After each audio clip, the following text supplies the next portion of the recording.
Hello, fellow ink drinkers, and welcome back to the Blind Girls Book Talk podcast. My name is Aria, and I am again doing this intro from the editing room, so forgive me if it's a little bit awkward. So my sister, Belle, and I run this podcast in order to talk about what we love about books, what we wish we could change about books, all of that kind of stuff. This show is a variety show, so we cover a wide array of bookish content, and that can range from book to movie comparisons to book theories to bookish challenges. Really, the list does go on. But today what we're doing is we're doing the final episode of the How Well Do We Know Each Other challenge. I hope you guys have enjoyed this series of episodes. If you did, please let us know. And then what's going to happen now is I'm going to roll the intro music and then it'll go right into the episode. Hope you enjoy.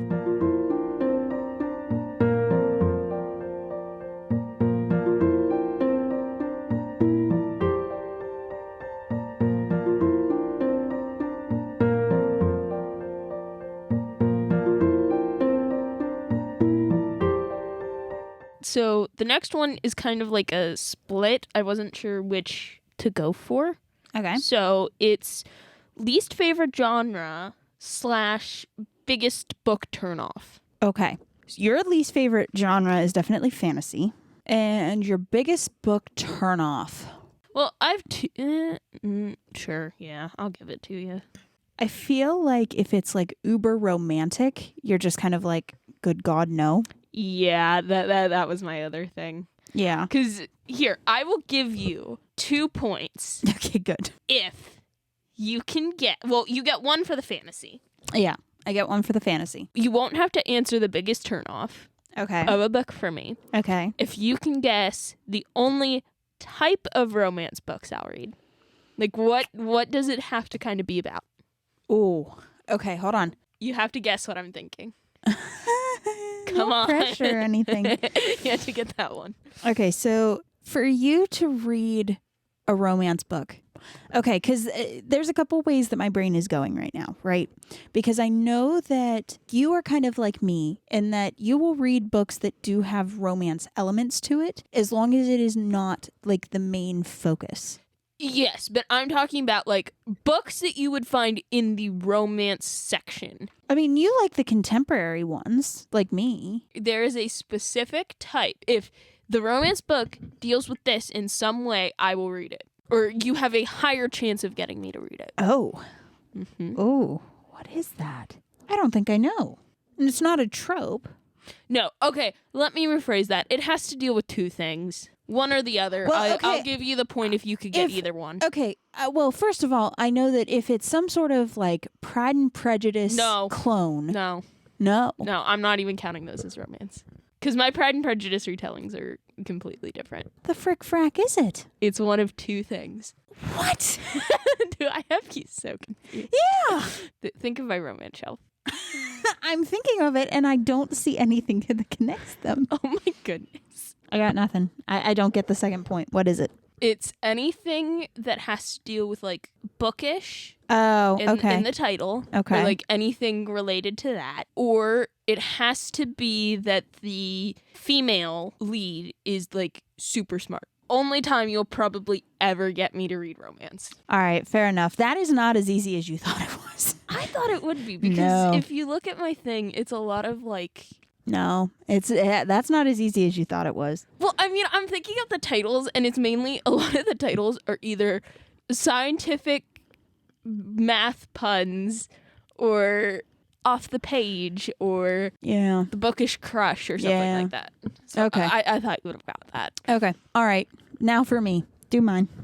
Your least favorite? Mm-hmm. I think sci-fi. Yeah, for sure. Sci-fi. Sci-fi is not my cup of tea.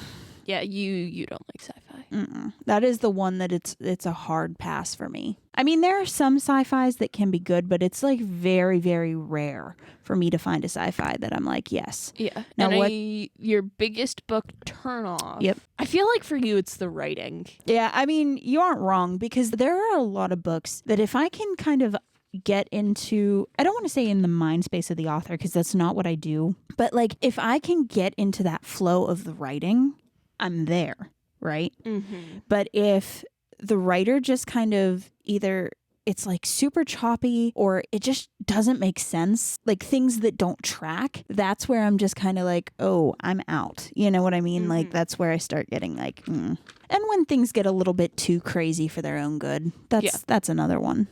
Ready for the next question? I am. Favorite trope? Favorite trope. Oof. Yeah, I know, right? Big oof. Big oof. Big oof.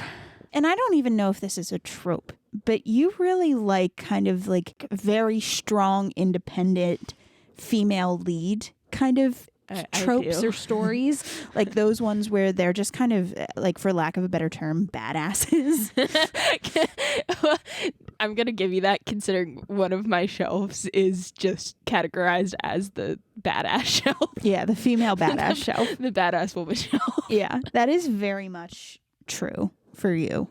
Yeah, and I think that has to do with my personality. I've always been super independent to the point where it has drove my parents up a wall. She's been very independent, so I totally get why that's kind of like one of her favorite types of stories. Yeah, because, I mean, I guess also like where we grew up and stuff, I kind of want to say that women being super independent, it's kind of harder to find. Right. So like, you know, I think for me reading those books was like, I'm not alone, I'm not strange.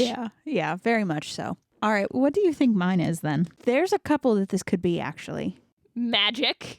I mean, that's a big one. Magic. Or if it says anything like, if it has like witch, or a lot of the time, surprisingly, like if it says like something about a circus. Yeah, I'll give you points for that. But there's one other that's relatively new. That's new? Mm-hmm. Oh, good gravy. Is this like romance? Yeah, it's kind of romancy. Oh, gosh darn you. Hee hee. Is it like fake dating or like enemies to lovers? Not enemies to lovers. Friends to lovers. Yeah, friends to lovers. I was between friends to lovers and the fake dating. Yeah, friends to lovers and the fake dating. Fake dating. I didn't know if it was enemies to lovers, but now that I think about it, enemies to lovers, if we're gonna go romance, that would probably be mine. I mean, like, there are some enemies to lovers. Enemies to friends to lovers is a big one for me. Yeah. For me, there have been a couple that has been like kind of like enemies to lovers, but it hasn't been hardcore. Like, I haven't gone into the hardcore enemies to lovers trope. I haven't found one yet for that. Mm-hmm. I think for me, the only reason is like, since again, a lot of the books I read do have very strong, independent female leads. Right. It does kind of fall into that because she'll like kind of become a enemy, so to say, with a guy, and then you know they become friends, and then they become lovers, and that. Exactly. Yeah, and I don't mind that trope. I don't like when it's don't because the next one, the next question is, what's the least favorite trope? Yeah, I should have let you keep talking. You should have, because you would have gotten your point. I would have. You'll probably know what it is, though. I probably will. Okay. Honestly, for you, like, least favorite tropes, it's going to be a lot of the romance ones. I'm thinking of a specific thing. You're thinking of a specific thing. Yeah, it's one that, like, if it's like this, I will hate the book and I will want to burn it with fire. Well, I don't think it's miscommunication. No, it's not. The thing is, and this is where I'm getting stuck, is where you hate where it gets so like sugary sweet. I do hate that. You despise that. So if it gets anywhere near like that saccharine, sugary sweet kind of book, you're just like, oh God, no. So I'll give you a half a point for that because that is true. Yeah. But if you can get the other, you'll get another full point. I don't know. Oh, you don't know? Are you throwing in the towel? I think I'm going to throw in the towel for this one because I can't, it's not coming to mind. Like, my mind is completely blank. The super sweet damsel in distress bullcrap. Oh, I should have gotten that. Yeah. I hate that. Yeah, like, I should have gotten that. With a fiery burning passion. Yeah. It's like, girl, save yourself. Use the thing in your head called a brain. Especially when, like, she could get herself out of the problem so easily. Yeah. I wasn't thinking damsel in distress at all. I'm okay if there's like a little like damsel in distress, but like you have to do it right for me.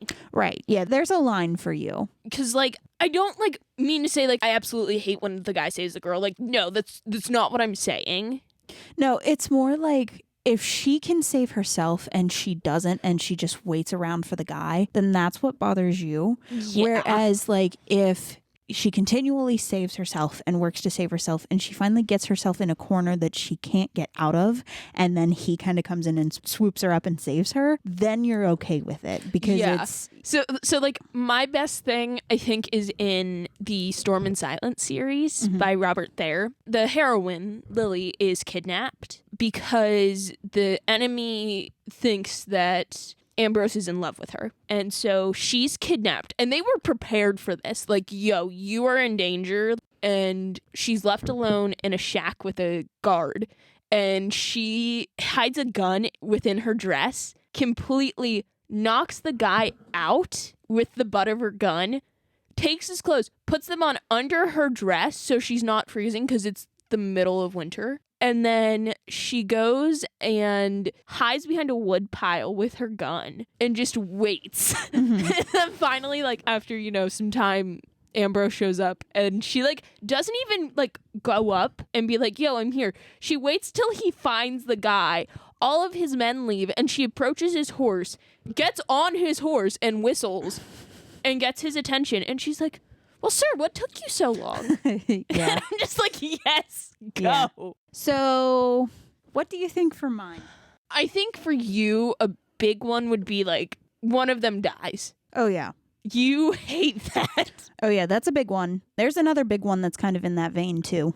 Or like the miscommunication that leads to like one of them leaving. Yeah. I am not a fan of the miscommunication trope in the least. Yeah, I don't really like it either. So, for example, I've been reading Zodiac Academy recently, and I just finished book 4, and spoilers for the book, but essentially towards the end, the one main character and the one guy, they kind of come together. They're supposed to be like mates or something like that. And he's kind of like, look, like he's done terrible things to her. And he's like, but like, listen, like I really do love you. Like I care about you. Like, please let me prove to you that I can be better than what you thought I am, like what you think I am. And she's just kind of like, absolutely not. Like, I don't forgive you. You're horrible. You're not for me. Like, no. And it eventually, they're just never going to be happy, essentially, like in her decision for that. I was enjoying the series, or I was going through with it. But like from that point, I'm just like, I don't know if I'm going to continue with this, because that just really broke my heart a little bit, because I'm just like, yeah, he's kind of terrible, but also like it hurt him too. Like he had his reasons. So it's kind of like, it just kind of drove me nuts. And I was just like, this isn't for me. And nope, this is no. Yeah. It's kind of a anger-inducing one. Yeah, I'm very much I do like happy endings in my books for the most part, unless an unhappy ending can be done very, very well. Yeah, I agree. I read for the happy ending. Yeah. Or like, even if it's like a kind of like thought-invoking ending, that like, I'm like, okay, I can semi-live with that. Yeah, but if it's an unhappy ending, or even if it's just like, hey, like the story's going to continue on, but like there's just all this unhappiness and like it just doesn't seem like there's going to be any resolution to it, I'm out. Like, I'm just like, no, I'm not doing that. Next question. What book world would we live in? Oof, big oof. Oof. This one would be hard for you, because I mean, other than like the Victorian England, yeah, that's a big one for you. Yeah, I have an obsession with Victorian England. Yeah, Victorian England would be a big one for you. Is there anything else that I should be getting? Honestly, I don't think. Yeah, I feel like that's your main one. Because my main one, like, other than, like, some modern day, but, like, I'd want to be the character. Right, not just be the character living in the world, not just live in the world. Right. No, I would love to live in Victorian England. Yeah. Okay, point for me. Woohoo. What do you think for mine? Any world that has magic. Yes and no. Well, okay. I guess, like, certain... Yeah, there has to be certain magics to it, because like for me, if like you're not like Harry Potter, Right. Yeah. like not kind Harry of like Potter. an older time. Yeah, I not- don't want to say Victorian England because you're not really.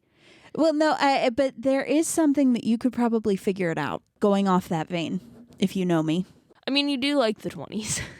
I do like the 20s, but that wouldn't be The it. Georgian era, the Edwardian. Which one's that? Which one?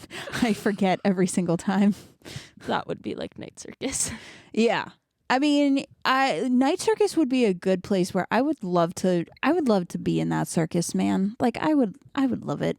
I would love to visit Do I there. get a point? I'll give you a point for that. Or do you want to give me a half a point? We'll give you a half a point because I mean, Night Circus for sure is something that I would love. The one that I was looking for would be like a steampunky type thing. Oh, yeah. Because a lot of times, and there's one series that I actually need to read more of that I kind of completely forget about it. But it was one that I found on Audible that it's pretty much the first one that I found was a Beauty and the Beast like retelling, but it was all in like the steampunk world. And it was good. Like it was fascinating. And so like for me, if it's that kind of world, or like worlds where the magic is kind of more intuitive, not the Dresden Files where like his magic is very physics based. That's what I was thinking about earlier. Yeah, that wouldn't be where I would want to go because of the magic system. But if the magic system is just kind of intuitive and just kind of, for lack of a better word, makes sense and is kind of like an easier way to work it, then I would be all in for that. Okay. So what is the overall score? So the overall score, Arya received 20.5 and I received 22. No. Yeah, I'm And not you were joking. complaining. about And the you were fourth one. complaining. I know. You I don't know how that brat. happened.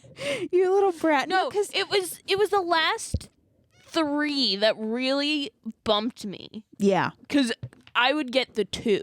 Yes. You would get 1 Yes. or like a half. Yeah. And I got you, the 2. And the funny thing is before we sat down to record this, Belle was just kind of like, I don't know, man. I don't know how I'm going to do this for you. Like, this is going to be hard. And I was like, well, I know it's going to be hard, but like, ugh. Okay, but I didn't answer 2 questions. There were 2 I didn't get. Okay. You didn't get 1 that you got like no points with. Oh, so There were 3 that you got half a point. yeah. There was 1 I got. Well, 2 I got half a point. Yeah. So, I mean, overall, though, so that's honestly, that's pretty darn close. Yeah, we're pretty close. We got pretty close. We're 1.5 away from each other. Our We twin know each other. telepathy is Our twin telepathy. It's still intact, I'd say. It is. I think so. All right. Well, that is going to be the sum up for this kind of entire series of episodes. This recording has went on a lot longer than I intended, and there's a lot of this Oops. that I don't necessarily want to get rid of because I think it is. I mean, I had a lot of fun doing it, and I feel like if you cut some of it, it's not going to make sense. it won't. So I'm going to hope that you guys will enjoy it as much as we had fun doing it. But thank you so much for coming along on this whole adventure. Of course, I hope you've enjoyed this whole adventure, this whole series that we ended up doing unintentionally. You know, if you've liked this series and, you know, you want more, let us know. That would definitely help us to give you guys a little bit more about what you want to listen to. And of course, if you like what we're doing, share it with your friends because honestly, that will help us to grow the show. And if you don't, that's cool too. But, you know, we have fun, as you can tell through these nice episodes. Sister bonding time. Yeah, we had loads of fun doing it. So, I mean, if you like that, we're all in. I think that's it. And then next time, what are we going to be talking about? You are going to be doing a bad retelling of Pride and Prejudice. Okay, so that will be the kind of next not part of this series of episodes. So thank you guys so much for listening. We will see you next time. Bye. Bye.